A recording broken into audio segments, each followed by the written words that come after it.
Selamünaleyküm kıymetli izleyenlerimiz ve sevgili takipçilerimiz. Bu tanıtım videomuzda da size Veysel Yılmaz abim Tekirdağ Süleymanpaşa'dan bizlere bir takım orijinal Mitsubishi çat korna gönderdi. Bizden önce bir operasyon geçirmiş, malum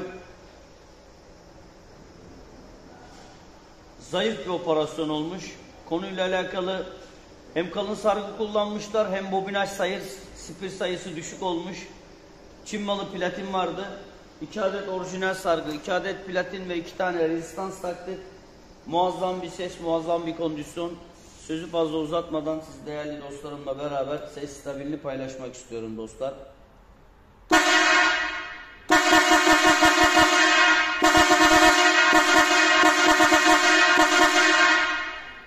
Hassas düğme geçince de bırakasım gelmiyor.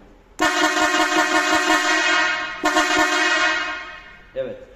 Kıymetli dostlar, sizin de tamir ve revizyon işlemleri ile alakalı problemleriniz varsa iletişim numarasından bize ulaşabilirsiniz.